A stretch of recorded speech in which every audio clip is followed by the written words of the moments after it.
성교적 삶을 살아가는 주님의 교회 성도님들을 환영합니다. 오늘도 하나님의 말씀과 함께 은혜로운 하루 되십시오. 안녕하세요 성도 여러분. 4월 4일 금요일 말씀 묵상 시작하도록 하겠습니다. 오늘 묵상할 말씀 민수기 9장입니다. 민수기 9장 15절에서 17절 말씀입니다. 자, 15절부터 읽습니다. 성막을 세운 날에 구름이 성막 곧 정그의 성막을 덮었고 저녁이 되면 성막 위에 불 모양 같은 것이 나타나서 아침까지 이르렀으되 항상 그리하여 낮에는 구름이 그것을 덮었고 밤이면 불 모양이 있었는데 구름이 성막에서 떠오르는 때에는 이스라엘 자손이 곧 행진하였고 구름이 머무는 곳에 이스라엘 자손이 진을 쳤으니 요즘 알러지로 고생하시는 분들이 많은데 저도 지금 목소리가 좀 안 좋습니다. 여러분 이해해 주시기 바랍니다. 여행을 떠날 때 가이드가 있으면 참 많은 도움이 됩니다. 몇 시에 출발해야 될지 또 그곳에 가는 시간이 얼만큼 걸리는지 그곳에 가서 어떤 것을 봐야 되는지 무엇부터 봐야 되는지 이런 여러 가지 많은 가이드를 해줄 수 있죠. 계획을 제대로 잡을 수가 있습니다. 그런데 가족끼리나 나 혼자 갈 때는 그런 계획을 잡기가 쉽지 않습니다.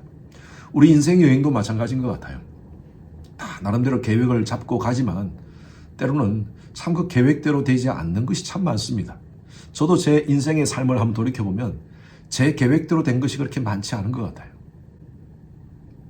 그런데 돌이켜보니까 제 삶 가운데 제가 몰랐던 가이드가 있었어요. 바로 그분은 하나님이셨습니다. 저의 뜻이 아니라 저의 계획이 아니라 하나님의 계획과 하나님의 뜻대로 제 인생의 삶이 진행되어 온 것 같습니다.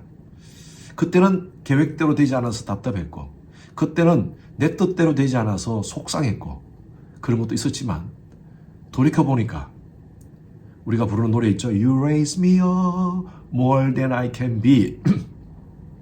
내가 될 수 있는 것보다 더 하나님께서 나를 나되게 하셨다. 더 멋지게 올려주셨다. 라는 그런 노래죠.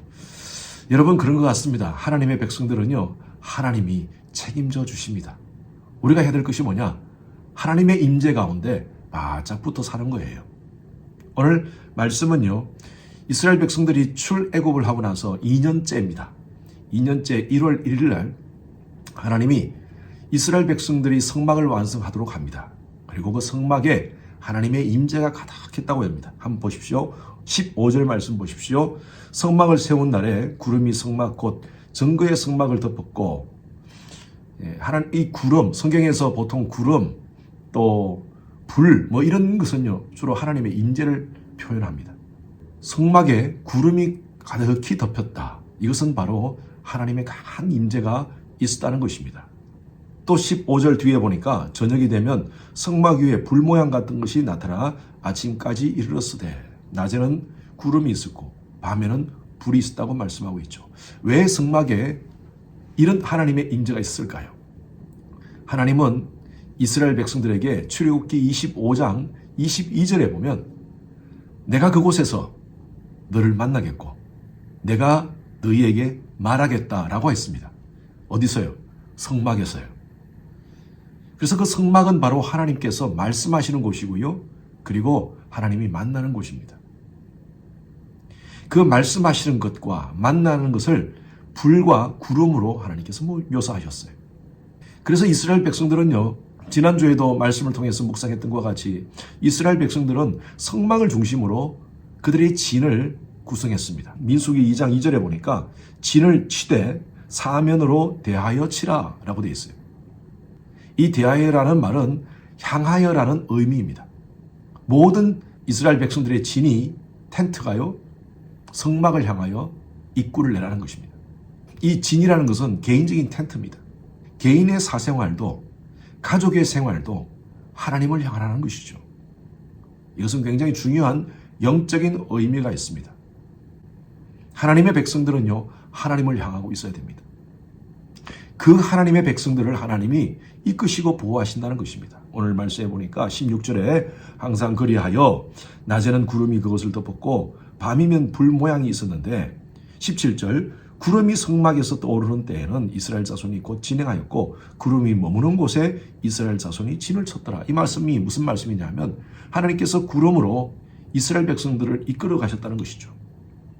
구름이 움직이면 이스라엘 백성들이 텐트를 걷어서 움직이기 시작했고 그 구름을 따라 움직이기 시작했고 구름이 멈추는 곳에 또 텐트를 치기 시작했고 이 말씀 무슨 의미합니까? 하나님이 이스라엘 백성들을 인도하신다는 것입니다.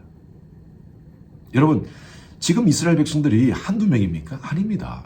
민수기 1장에 우리가 말씀을 통해서 알았다시피 약 20세 이상 남자만 60만 명입니다. 그러면 여자와 아이들과 포함하면 약 200만 명의 사람들이 움직이는데 어떻게 통솔이 되겠습니까? 하나님이 구름으로 움직이셨다는 거예요. 구름은 하나님의 인도하심입니다. 뿐만 아니라 여러분 그 팔레스타인 지역의 광야가 얼마나 뜨겁습니까? 얼마나 고통스럽습니까? 그런데 낮에는 구름이 함께 있음으로 말미암아 이스라엘 백성들이 햇빛을 가릴 수 있었을 것입니다. 하나님의 보호하심이 섬세하지 않습니까? 그래서 이스라엘 백성들로 하여금 너무 덥지 않도록 그렇게 보호하셨다는 것이죠.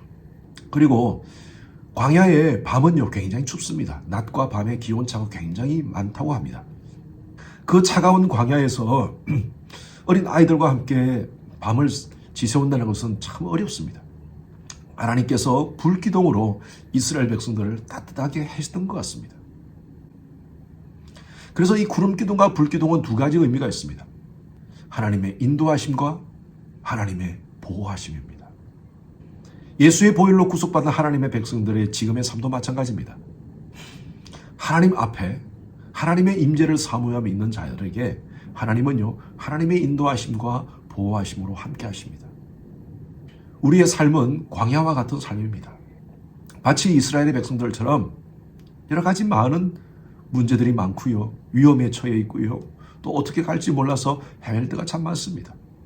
하나님은 여전히 오늘 우리의 삶 가운데 말씀을 통하여서 구름기둥, 불기둥과 같이 우리에게 인도해 주십니다. 모든 성경은 하나님의 감동으로 된 것으로 교훈과 책망과 의로 교육하기에 유익하다 그랬어요. 하나님 말씀을 통하여서 우리는 인도하심을 받습니다.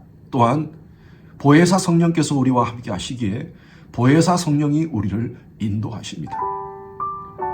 때로는 우리 삶 가운데 어려움이 있죠. 아픔이 있죠. 고난이 있죠. 그러나 성경은 분명히 말씀하십니다. 우리가 감당하지 못할 시험당함을 허락하지 아니하시고 시험당할 점에 피할 길을 내사 우리로 능히 감당하게 하시느니라. 여러분, 우리가 당하는 고난과 아픔은요 우리가 감당할 수 있는 일입니다. 극심한 고통 가운데, 극심한 그런 아픔 가운데 하나님은 우리에게 피할 길을 주실 줄로 믿습니다. 시편 121편 말씀에 보니까 우리를 지키시는 자는 졸지도 주무시지도 않고 낮의 해가 너를 상치 아니하고 밤의 달이 너를 해치 않겠다고 말씀하고 있습니다. 이 당시에 해를 상징하는 것은 애굽을 의미하고요. 밤의 달을 상징하는 것은 중동의 강대국을 의미합니다. 이스라엘 백성들은 하나님께서 모든 것에 보호하심의 은혜가 있다는 것입니다. 여러분, 이스라엘의 하나님은 바로 오늘날 우리의 하나님이십니다. 하나님은 저와 여러분들 보호하십니다. 인도하실 것입니다. 우리의 시선을 늘 하나님께 고정시킵시다. 예배에 우선하고 말씀과 기도를 통하여서 하나님의 인도하심을 우리가 구합시다. 하나님의 백성으로서 우리가 해야 될 일은요 하나님에 대한 신뢰와 순종입니다. 하나님은 인도하시고 보호하시고 우리는 하나님을 신뢰하고 순종함으로 말미암아 이 광야와 같은 이 세상을 믿음으로 지나가 영생의 은혜를 소유하시는 여러분 되시기를 주님 이름으로 축원합니다. 하나님 감사합니다.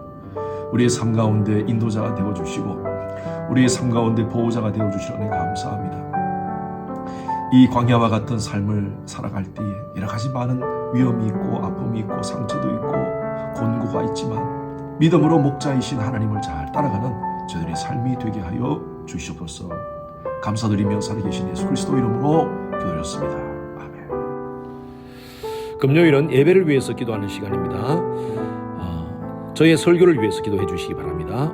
은혜와 능력을 더해서 말씀을 준비할 때나 말씀을 선포할 때 놀라운 성령의 역사를 경험하는 그런 시간 될 수 있도록 기도 부탁드립니다. 두 번째로 교육부 청년 EM 모든 설교자가 성령의 지혜로 복음적인 메시지를 선포할 수 있도록 기도 바랍니다. 세 번째로 기도 맡으신 우리 장로님들 또 모든 안수 집사님들 모든 예배 봉사자가 예수님 사랑하는 동기로 감당할 수 있도록 찬양대 찬양팀 미디어 예배 안내 교사 새가족 통역 재정 모든 사역들 주님 사랑하는 동기로 섬길 수 있도록 기도 바랍니다. 네 번째로 영유아로부터 모든 작년 예배가 신령과 진정으로 드려지는 예배 될 수 있도록 그리고 다섯 번째로 충분한 예배 공간과 교육 공간이 있는 새로운 예배 소설을 우리에게 허락하소서. 교회 이전을 위해서 기도 부탁드립니다. 함께 기도하시겠습니다.